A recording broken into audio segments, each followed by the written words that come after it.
Don't forget like, comment, subscribe, and share. Assalamualaikum warahmatullahi wabarakatuh.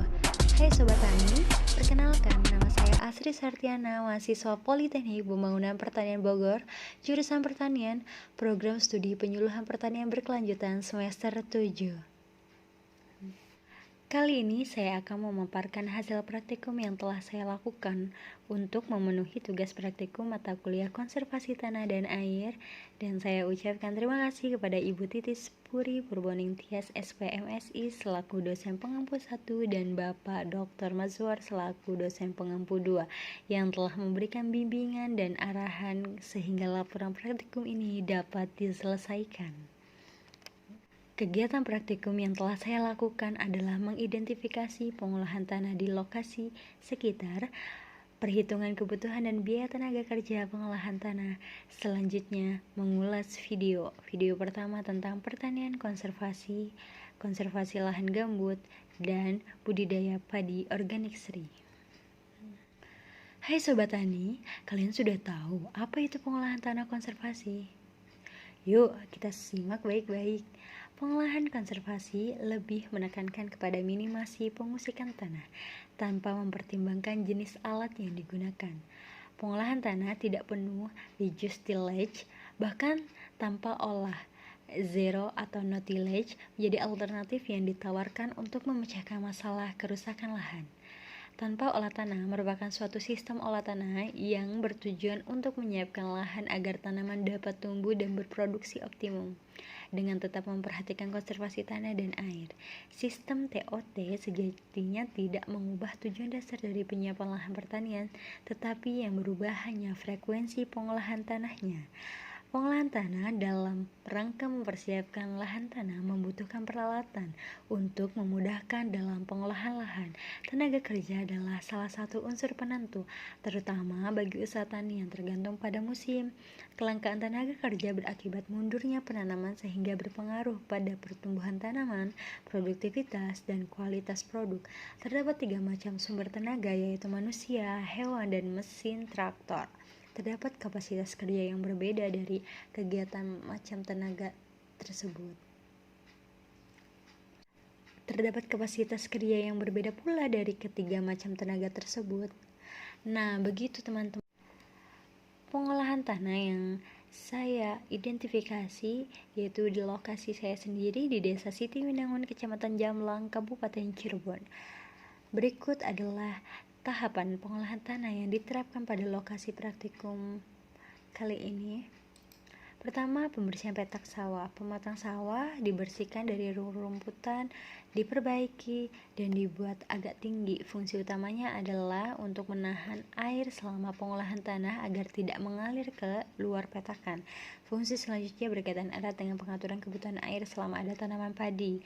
Pada praktikum ini tidak dilakukan pembersihan, dilakukannya nanti ketika bersamaan dengan pembajakan. Yang kedua, pembajakan. Pembajakan ini dilakukan dengan menggunakan hand tractor pada seluruh lahan yang dapat dijangkau dengan merata dan dilakukan 2 kali.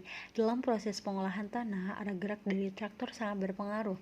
Dalam kegiatan praktikum kali ini digunakan arah gerak traktor berputar dari luar ke dalam. Arah gerak traktor ini dimulai dari pinggir, yaitu dekat dengan pematang sawah, kemudian menuju ke tengah. Dalam prosesnya, pembajakan sebaiknya dilakukan pengulangan 2 kali untuk memaksimalkan hasil pembalikan tanah sehingga tanah siap untuk ditanami padi. Arah gerakan yang paling sering digunakan dalam kegiatan pengolahan tanah yaitu dari luar melingkar menuju ke dalam.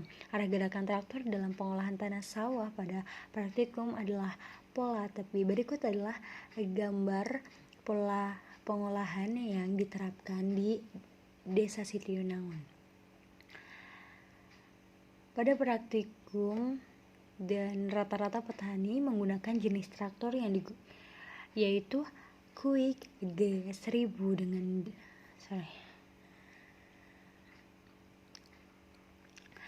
jenis traktor yang digunakan petani Quick G1000 dengan daya 7,5 HP.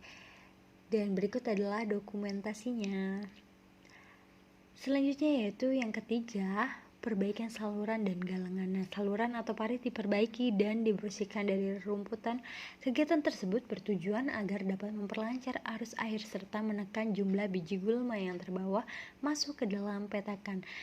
Sisa jerami dan sisa tanaman pada bidang olah dibersihkan. Jerami bisa diangkut ke tempat lain untuk pakan ternak, kompos, atau bahan bakar. Pembersihan sisa-sisa tanaman dapat dikerjakan dengan tangan dan cangkul. Fungsi Selanjutnya, perhitungan kebutuhan dan biaya tenaga kerja pengolahan tanah. Kebutuhan tenaga kerja untuk pengolahan lahan secara manual menggunakan cangkul dan mekanik menggunakan traktor di Desa Sitiunangun dalam luasan 10.000 meter persegi atau sama dengan 1 hektar. Nah, untuk pembajakan rata-rata petani menggunakan jasa sewa traktor sampai pengolahan tanah selesai dan lahan siap untuk dipakai.